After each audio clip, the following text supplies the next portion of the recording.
Wow, ito na yung Milan Cathedral, Master, oh. Wow. Maganda yung pagkakaluto ng spaghetti. Master, si Heart Evangelista, oh. Touchdown, Milan, Italy.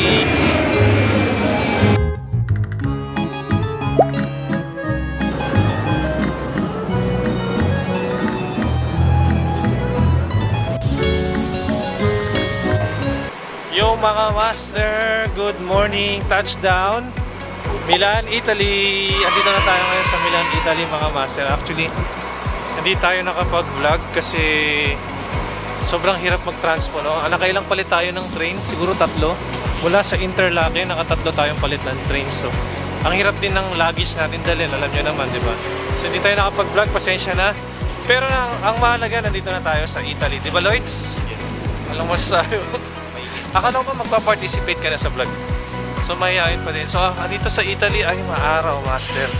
Ay, ang Italy na ang ating last stop dito sa Europe. Ang pang-7 country natin for 16 days.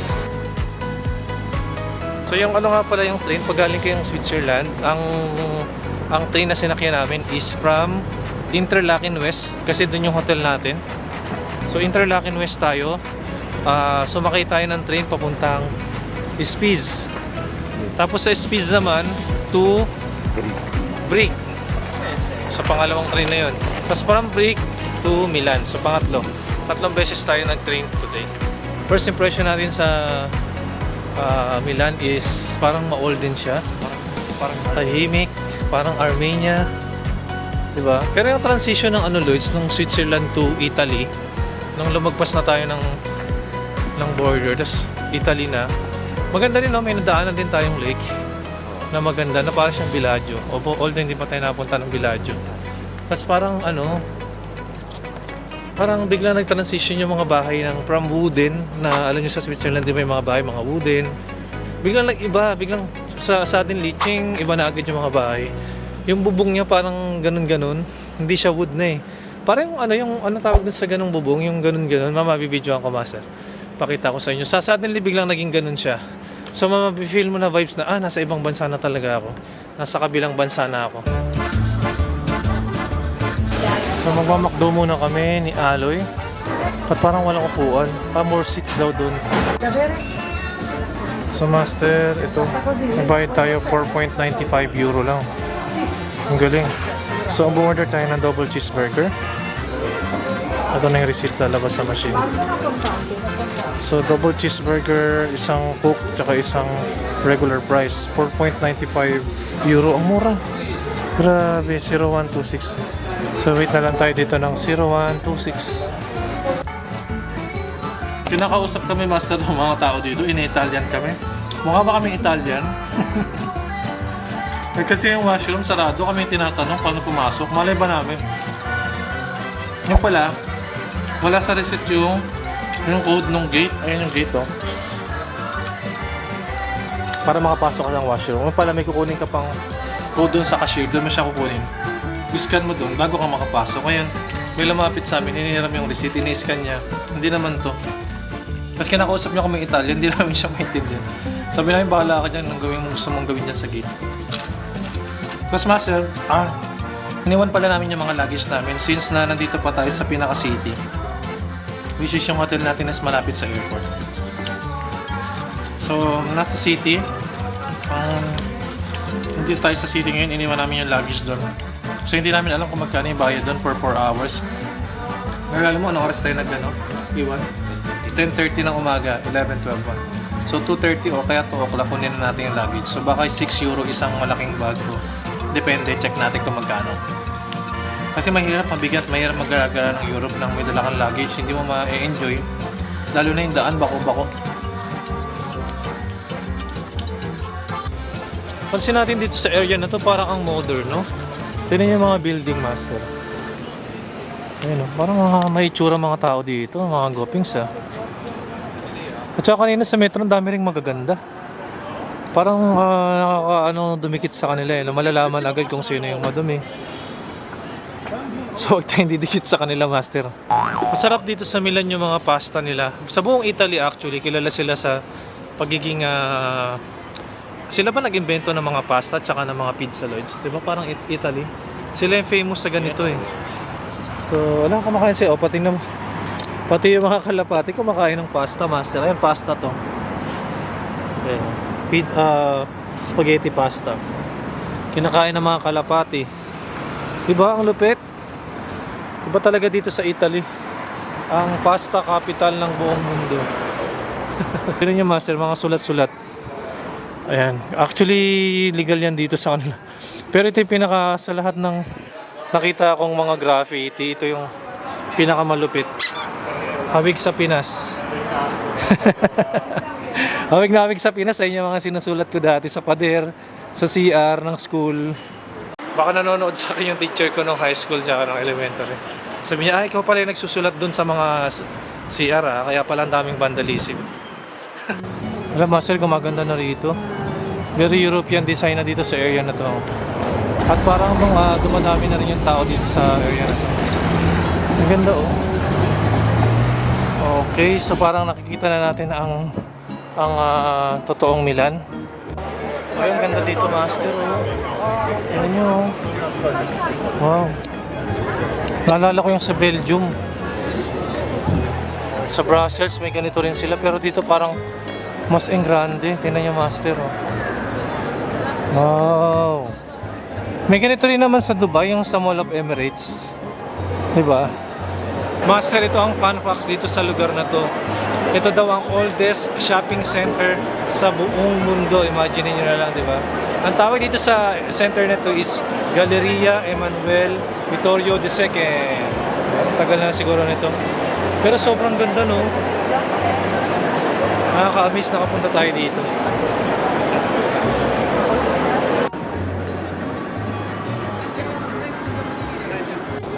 Mga sir, si Heart Evangelista oh. Diba? Nagka-fashion sila. Ganda. Parang Chinese siya. So ayan, yung mga ganap dito. Itong plaza na to. Plaza daw to eh.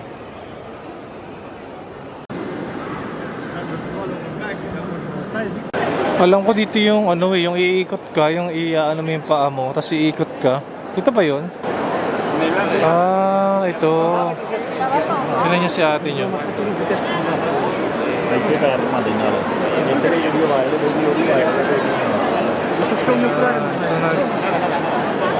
Ayan yung heels mo dapat. Ayan o.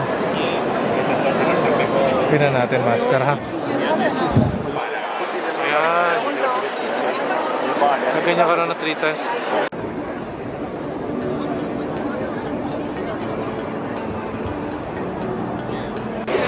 So ayun, master, na-experience na natin yung umikot. Sana totoo yung swerte nila, ha. Pag yun hindi ako yumaman, ako. Pinuntahan pa natin yan sa Milan. Nakapag-spin ka ba, Lloyd? Oo. Anong mo, winish mo? So hindi ako nakapag-wish. Kasi nagugulahan eh. Bahala ka, walang pila. Pagulatan. Yung iba nahihiya. Sabi ko, bahala kayo. Healing na lang, healing. Baka after 1 hour pa tayo makapag-spin. Healing na lang. Healing, ayan, sa mga sakit-sakit, di ba? Sa tuhod natin. O, di ba? Ang dami mga magaganda rito. Ayaw mo kasi maniwala eh. O, mga tourist din pala siguro, no? Sa bagay, yung mga lokal, hindi naman magsisiksikan dito. Makikipagsiksikan sa atin. O, dahil alam lang nila na pupunta tayo, si Master Jong. Ganun ba yun, mga master? So, ayan o, ang ganda. Ay, ang daming kalapati doon. Sige, puntahan natin doon sa labas. Wow, ito na yung Milan Cathedral, master, oh. Wow. Amazing. Tingnan nyo. Ito na yung pinakasikat dito sa Milan, yung cathedral nila.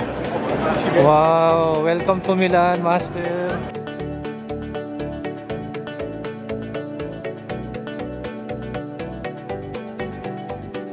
Tingnan nyo, master, ang dami mga statue.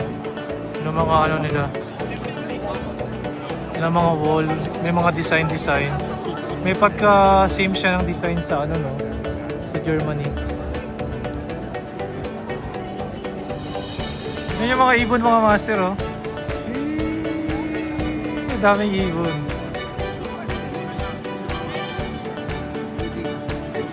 So, alis na muna tayo dito sa Cathedral, master. Medyo mainit. Baka masunog tayo, hindi pa naman tayo nakapag-sunblock. So mag-ingat kayo dyan sa mga itim na nagbibigay ng ng corn. Baka tanggap lang kayong tanggap, may bayad dyan. Kumuha ka ba ng corn? Naalok kami ng corn. Sabi ko, my friend, that's our job before. Don't me. So ito mga master, sakay na tayo ng metro, pabalik dun sa central, kung saan natin iniwan yung mga luggage natin. Master, dito kayo bumili ng ticket. Ayan. So meron tayong unlimited pass today for 7 euro and 50 cents. So dito lang kami bumili sa may parang nila. Alam ko anong tawag dito. Parang mga souvenir shop. Dito tayo bumili, no? Ito. So, buti tinulungan tayo ni Kabayan. May nagsasalita kasi ng Tagalog dun sa may tapat ng ticket booth. Kaya hindi namin maintindihan kung paano kumuha. So tinurungan niya kami paano bumili. Tinuro niya kami dun sa may souvenir shop. Tapos salamat doon kay Kabayan. Ciao, ciao. So ito yung pass namin, master, unlimited for 24 hours. So ano oras na ba? Alauna. So alauna siya bukas, may expired. So unlimited to sa tram, sa bus, at saka sa train nila. So ngayon babalik na tayo ng Central Station. Try natin, master, Ay, ang galing. Tinatap lang siya, parang Dubai lang din. So ito, master, dito tayo sa Duomo, which is nandito yung Milan Central, o yung Milan Cathedral, I mean. So from dito, bababa tayo dito sa Central FS. Diyan yung main station ng mga train, Tomasina. So dito tayo, master. Ilang stop din yun. Mga 4 stop siguro. Ito yung train nila. Maganda rin, malinis din kahit pa paano. So abang na tayo ng train. Pero yung master, ang ganda ng metro station nila dito. Yung kala mo nasa ka, nasa Italy. Hindi, joke, nasa Italy na talaga tayo. Pero dito sa baba hindi na masyado. Marami ng mga shop. Ayan o. So yung mga ATM dito sa gilid. Ayan. Parang dito sa ilalim hindi masyado. Pero yung design sa labas saka sa entrance maganda. So ito, master, dito tayo nag-deposit ng bag. Keypoint key bag. Ito, master, ayan o. Bukas sila ng 7 to 9 p.m. 4 hours, 6 euro. From 5 to 12 hours, 1 euro per hour. So ngayon, master, papunta muna kami ng hotel. Mag-i-check-in na kami. Time now is 1:30. So mag-charge muna din tayo ng camera kasi lobat na tayo. Diba? Ang ganda ng background natin. So see you, master, sa ating hotel. Malapit to sa airport. So sasakay pa tayo ng bus at saka ng train. Let's open our hotel room for 3 nights. Ewa. Ganda, master. Maingay yung natin ng pinto. Meron din ditong So makakapag-bubble bath tayo. Wala nga lang bidet. Okay, so may towel siya. Merong bathtub. Sarap paligo.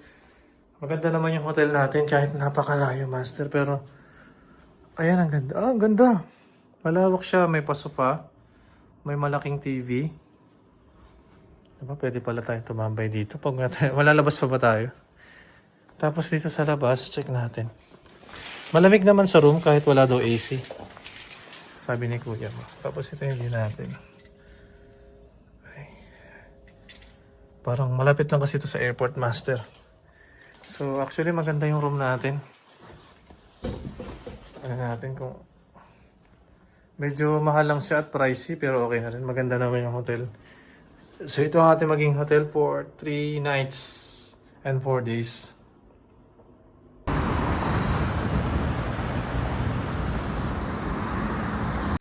So ito na nga, master. Iba yung pangalan nila sa signage. Dito Luna Rosa, tapos biglang dito iba. Baka nagpalit na naman sila ng pangalan. So check natin yung mga pagkain. Gusto ko talaga magpasta. 9 euro, 8 euro, mga ganyan. Pwede. Tapos contorne, ano ba to? Mga 10 euro, 7 euro. So okay na rin to, mga pasta nila. Ano ba ba? Wala silang pizza.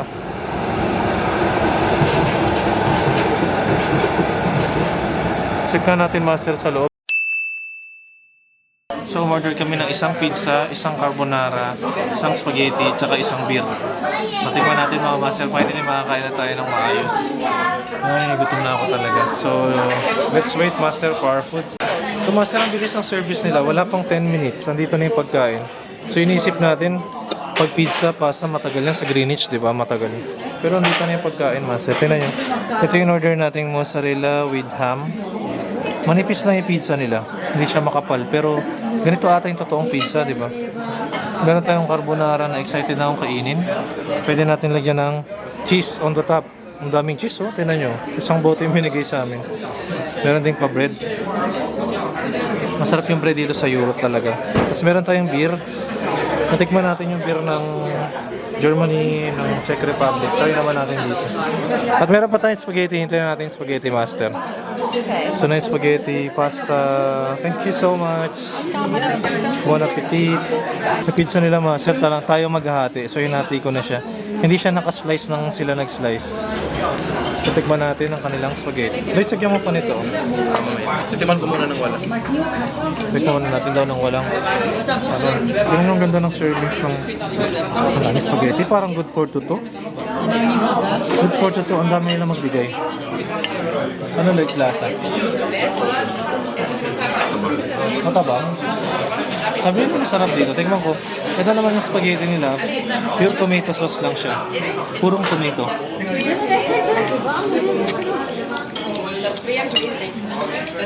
Alam mo, asim pero masarap, master.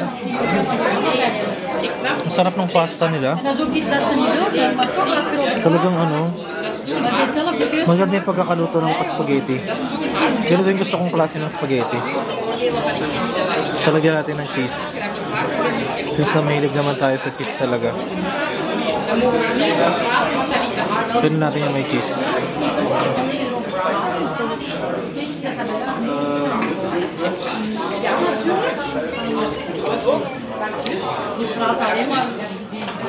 Masarap sarap ng pasta nila. Masarap talaga yung pasta nila, promise. Malalasama yung fresh na tomato sa sauce nila. Yung parang pinagaan lang ngayon, parang ngayon lang nila krenas yung tomato sauce.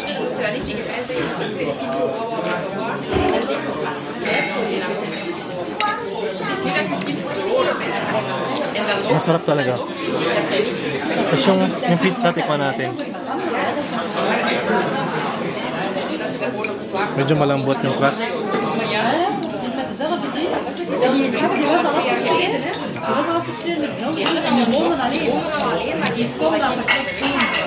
Masarap master na pizza, malambot. Wala na sa amin mozzarella talaga. Tsaka yung ham, masarap.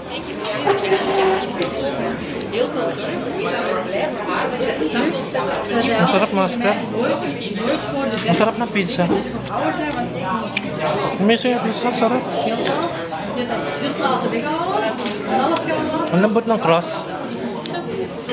Para maubos ko, kaya ubusin to. Tikman natin yung beer. Beer ng Italy. Cheers mga master.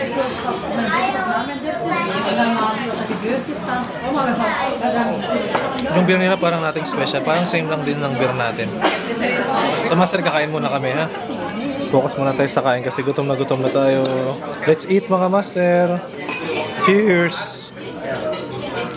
Ay mga master, sobrang laki ng chunk ko. Nabusog tayo masyado. Pero hindi ko naubos yung spaghetti. Siguro mga ilang subo pa. Masyado na mabigat sa tiyan. Diba? Tapos master, kapag dito kayo kakain, yung isang order, parang good for 2 na siya. Parang good for 3, pwede pa nga kung talagang mahina kayo kumain. Pero yung isa, promise, busog na kayo kung order kayo ng isang servings ng pasta Or pizza. pizza, i-good for 2 nyo na yun. Yung isang pizza for 2 na yun. Yung isang pasta, good for 2 na yun. Taga dito raw si Leonardo da Vinci. Si Leonardo da Vinci, ano yun painter. Hindi ko alam kung scientist din siya. Basta marami siyang title sa buhay. Ako nga, ang dami ko na yung title, pero hanggang 2 lang kinukuha ko. Siya, ang dami niyang title eh. May draftsman pa siya, di ba? So marami kasi siyang talent, ha? Philosopher, di ba? Ang dami niyang ganap sa buhay. So may malaking water fountain, parang nilalabanan yung sa Dubai. Yung sa Dubai Mall. Nilalabanan ba? Hindi, yung grande kasi sa Dubai Mall eh. Ito kasi parang siguro matagal na rin to. Pala, malamig na, parang uulan. Ayun o, ano kaya meron dito sa lugar na to? Grabe master, ang tagal na rin pala nitong ano na to, Torre na to.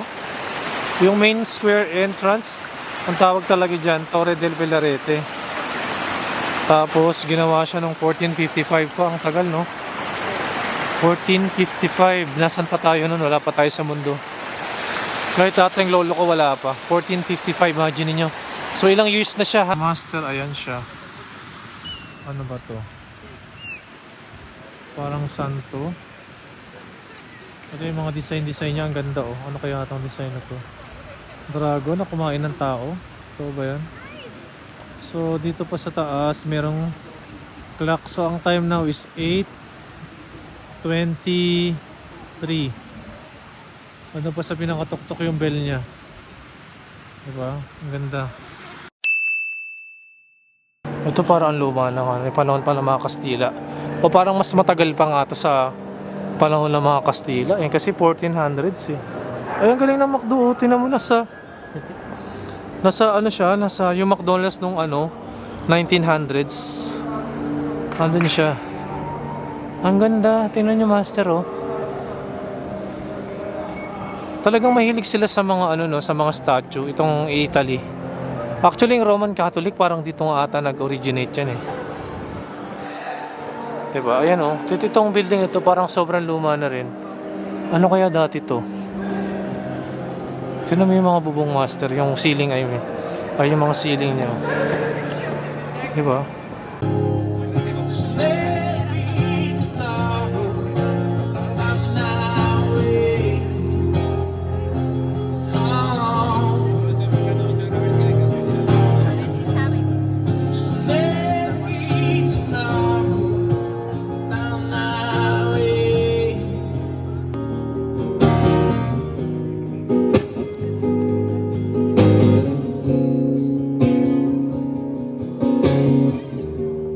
Vedi le luci in mezzo al mare, penso alle notti là in America. Ma erano solo le lampade e la bianca scia di un'elica. Ano yung master? Pinag-rakap na naman nila. Ito kaya nagiging gold kasi kakahawak ng mga tao. Grabe yung detail do. Alam nyo kung ano to master? Nasa pintuan tayo. Baka hindi nyo alam. Ito yung pinakapintuan nung church dito sa cathedral. Yan yung lalayo ko. Ayan, dyan siya master, di ba? Grabe. Ang grabe no ang detail. Ayan o. Parang ganito yung gusto kong ipagawang gate din sa bahay namin. Para yung bahay namin gate lang. Ang galing.